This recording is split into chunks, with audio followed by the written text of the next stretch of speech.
O Bitec Pague Menos é uma extensão para o Google Chrome, Firefox e Opera que vai te ajudar a encontrar os melhores preços na internet, além de ter testador de cupom automático e diversos outros recursos para te ajudar a economizar no seu dia a dia. Aproveita e instala aí, o link está na descrição.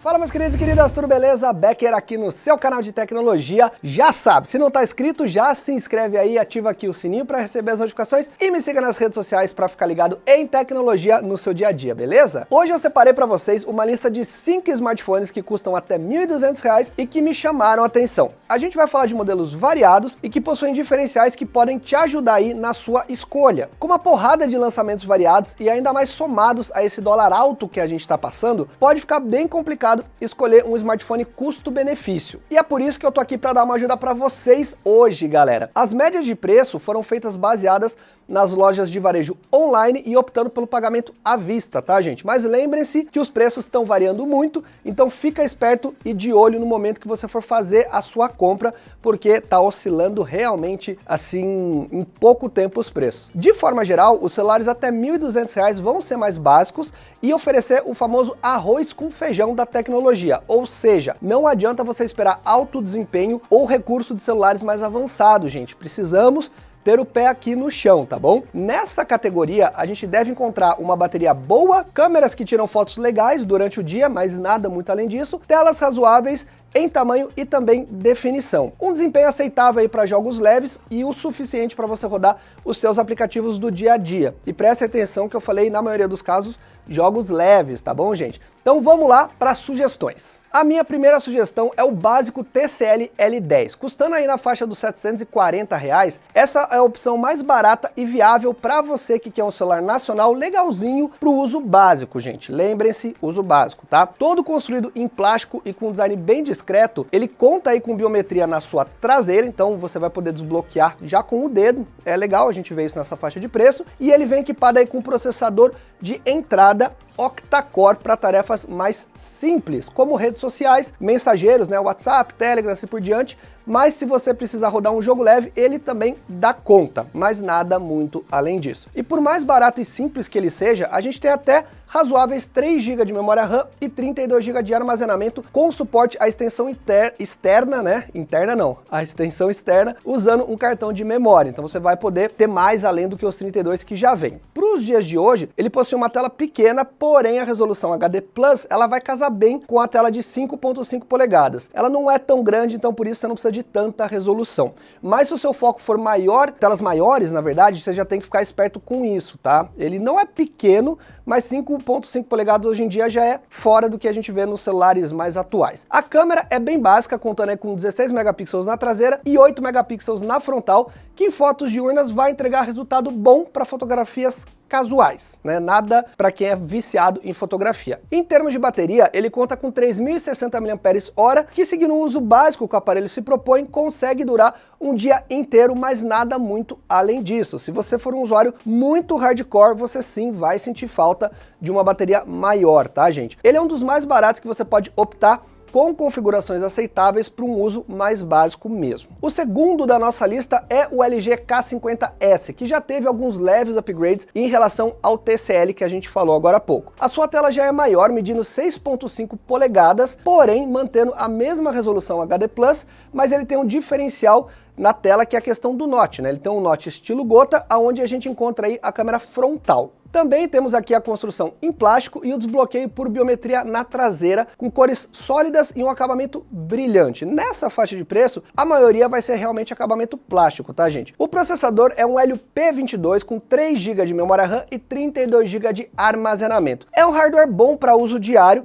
que também permite você jogar alguns jogos no dia a dia, mas ele vai ter sim limitações com jogos mais pesados, tá, gente? Não espere um desempenho acima do normal. A diferença real por aqui são as câmeras, porque o LG K50S ele conta com um conjunto mais completo, sendo uma câmera principal de 13 megapixels, uma ultra-wide de 5 e um sensor auxiliar por efeito retrato, aquele fundinho embaçado, né? Já a câmera frontal, ela conta com 13 megapixels. As fotos são satisfatórias, em condições de luz ideais, né? Condição de luz boa, em dia de sol, esse tipo de coisa. E a câmera ultra-wide também ajuda na hora de você tirar fotos mais variadas. Então, você já tem um pouquinho mais de flexibilidade nas distâncias focais. A bateria, ela possui 4.000 mAh e já aguenta um dia intenso de uso sem grandes problemas, mas nada muito além disso também. Como eu já falei, no TCL, se você for um usuário mais pesado, talvez precise de uma carguinha no final do dia. A interface, ela é mais completa e ela conta com funções extras, graças às customizações que a própria LG coloca aí no Android. Ele seria uma escolha em conta para você que não larga o celular durante o dia, tira bastante foto e precisa sempre estar conectado, mas sem exigir muito de desempenho. Então não espere um desempenho de sobra, mas sim ele já é um patamar realmente acima do TCL L10, tá? A partir de agora a gente vai ter alguns celulares mais interessantes para você poder jogar seus jogos. Não são, obviamente, topos de linha, né, nem nada do tipo, mas já são melhores no desempenho. Então vamos aí para o terceiro smartphone da nossa lista, que é o Zenfone Max M3. Ele é um dos smartphones mais equilibrados que a gente vai ter nesse vídeo. Primeiramente, pelo preço, que é de R$ 899 no momento que eu faço esse vídeo, né? E ele também conta aí com o Snapdragon 430, que já é um chipset mais potente. A diferença dele para os anteriores fica na GPU, que é responsável por rodar seus jogos e permite também que a experiência se torne melhor na parte gráfica e de desempenho. Então a gente sabe que o Snapdragon é muito conhecido de forma geral, são processadores mais premium, chipsets um pouco mais poderosos, a gente poderia dizer assim, mas a linha 400, ela ainda é de entrada, mas ela já tem um desempenho bem legalzinho, tá? As GPUs Adreno dos Snapdragons, elas são melhores e mais otimizadas, e aqui a gente conta com uma boa opção no segmento de entrada. O armazenamento duplica para 64 GB e 1 GB de memória RAM a mais, totalizando 4 GB de memória RAM. Esse smartphone da ASUS, de forma geral, vai ter um desempenho melhor que os anteriores, gente, principalmente se você precisa aí de multitarefas no dia a dia, porque o 4 GB de RAM vai ajudar bastante, ele já tem um fôlego a mais do que o normal. Em termos de interface, a gente tem a ZenUI, que é uma launcher que remete a um Android mais puro, mais limpo, então ele também acaba sendo mais leve para você usar no dia a dia. Ele não tem tanta customização que nem os outros, mas já é uma opção bem interessante para quem gosta de uma coisa mais limpinha ali. Já nas câmeras, a gente tem um conjunto bem bacana para fotos casuais também. Ele conta com 13 megapixels no sensor principal, 8 megapixels na lente ultra-wide e um downgrade na frontal para 8 megapixels em relação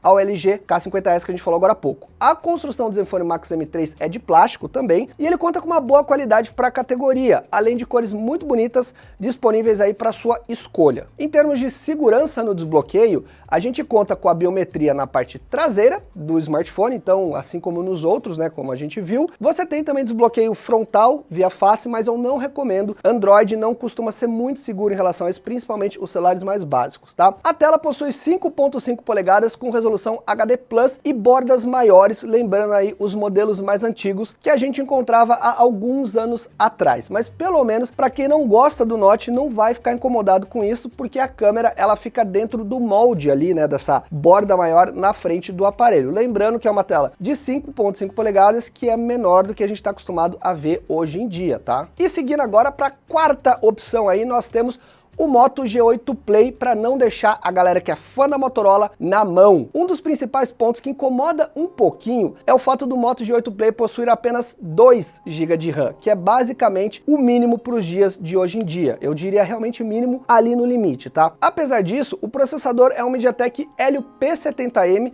que é o monstrinho, a gente poderia dizer assim, do segmento intermediário. Ele é o melhor da lista para você que quer mais processamento bruto de forma geral e que, é claro, vai refletir em um melhor desempenho em jogos. E quando eu digo desempenho bruto, gente, é que o chipset em si entrega bastante potência, mas isso tem que se casar com outras coisas, é claro, como memória RAM, né? Então fica felizmente esse pequeno gap aí. No armazenamento interno, a gente tem 32 GB, com possibilidade de expansão via cartão de memória externo. Então isso já é uma coisinha que dá uma respirada, porque eu acho que 32 GB hoje em dia é um pouquinho já apertado, né? Principalmente para quem tira muita foto. As câmeras também são relativamente melhores do que os concorrentes. A gente tem uma câmera principal aí de 13 megapixels, uma ultra-wide de 8 megapixels e um sensor auxiliar para o efeito desfoque. O software da Motorola também dá uma caprichada um pouco melhor no pós-processamento, então ele vai se sair bem de forma geral. É claro que não dá para esperar uma qualidade acima da média, né? Considerando a categoria do aparelho a que ele se propõe. Mas quando a gente olha para os concorrentes, ele costuma entregar um resultado resultado realmente acima da média em termos de foto do que a gente vê dos celulares que nós já falamos. O sistema é aquele Android no estilo que a gente gosta bastante, né? O que muita gente gosta. Eu até que gosto, hoje em dia não sou tão mais fã, eu meio que gosto de todos, mas ele é mais limpo, sem bloatware e com as motações para ligar a lanterna, que você pode fazer movimento, abrir a câmera rapidamente, né? Você faz aquele movimento de girar, dentre outras funções aí que já são conhecidas da Motorola. A gente sempre traz os aparelhos aqui para o canal e vocês já estão meio que acostumados, mas ele também tem isso, tá? A tela possui um notch em forma de gota e tem um tamanho de 6.2 polegadas, que já é maior do que o M3, por exemplo, consideravelmente maior, e ela roda na resolução também HD+.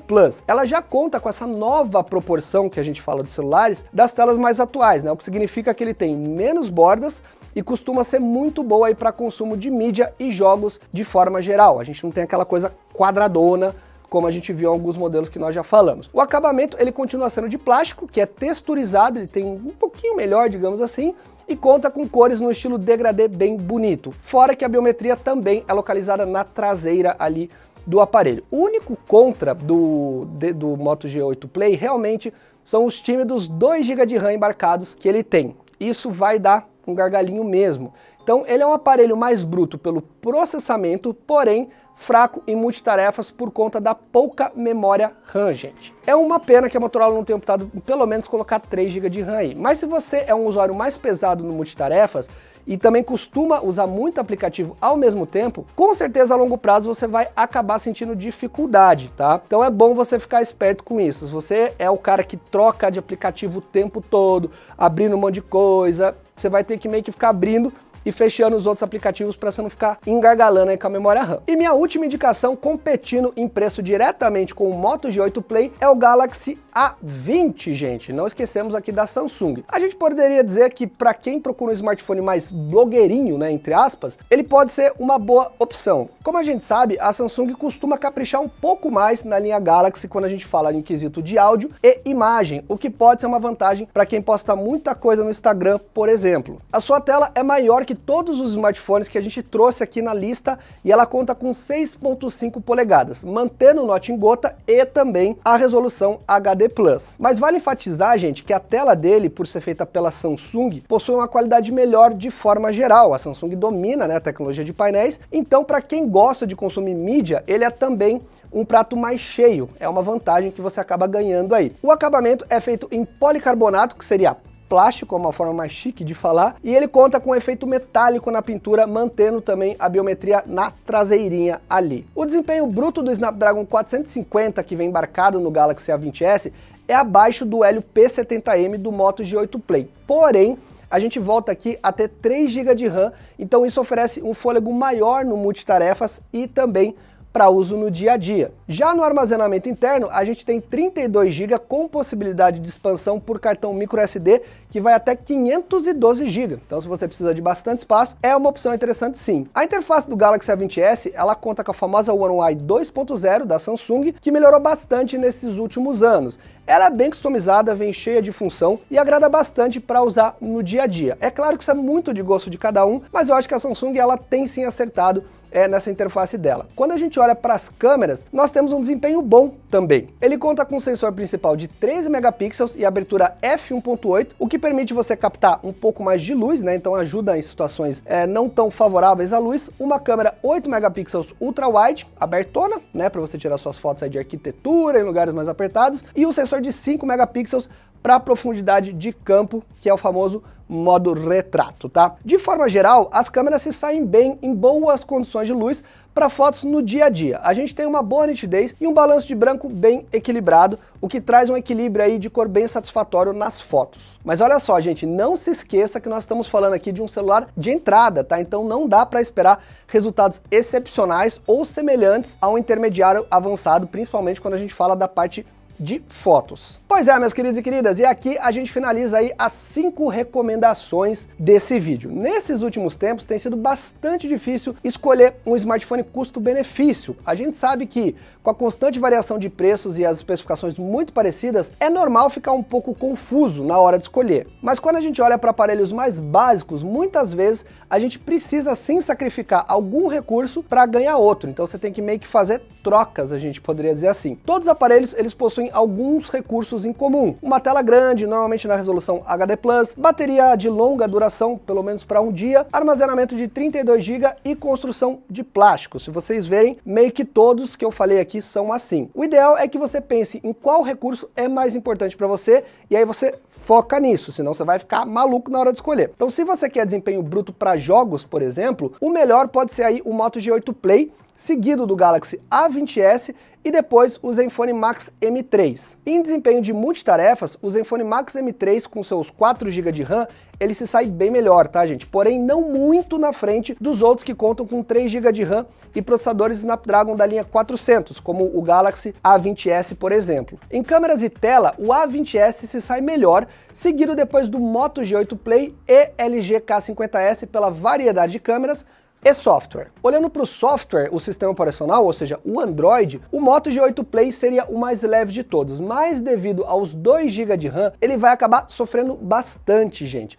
Já o Zenfone Max M3, ele também tem um Android bem levinho, só que ele conta com a folga de 4 GB de RAM no total. Então ele seria a melhor opção de fluidez nesse sentido para uso no dia a dia. Já o software mais completo em termos de função é o do Galaxy A20s e o LG K50S, mas isso deixa eles bem mais pesados, porém os dois são equipados com 3 GB de RAM e não devem sofrer tanto aí no uso do dia a dia. Então ele é um equilíbrio que te dá mais customização sem sofrer no processamento, a gente poderia falar, tá? Então, galera, com esses pontos aí na mesa, ao meu ver, o Zenfone Max 3 é o mais equilibrado, tá? Embora seja um processador de entrada e um pouquinho mais antigo, a memória RAM compensa, tornando ele uma opção boa para uso no dia a dia, com aplicativos e também para os jogos. Você não vai ter nenhum gargalo em termos de memória RAM e o processador dele, o Snapdragon 400, dá conta sem problema nenhum para você usar,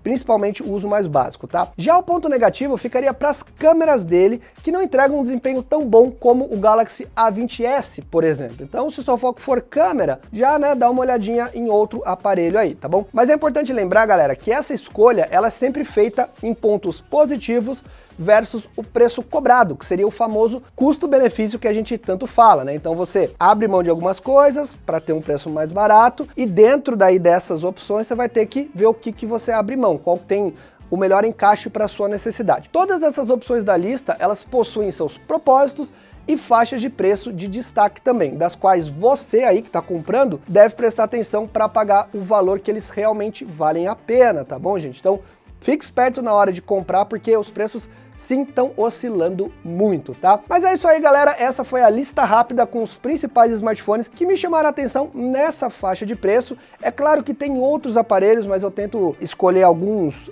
principais para a gente não ficar com uma lista tão grande também, ajudar vocês a direcionarem um pouco melhor, mas eu quero saber de você qual outro aparelho que eu não falei aqui e que você acha que vale a pena. Comente aqui embaixo para ajudar a galera também. Deixa o like se você curtiu, ativa o sininho para receber as notificações e me siga nas redes sociais. Eu sou o Becker, valeu e tchau, tchau, galera!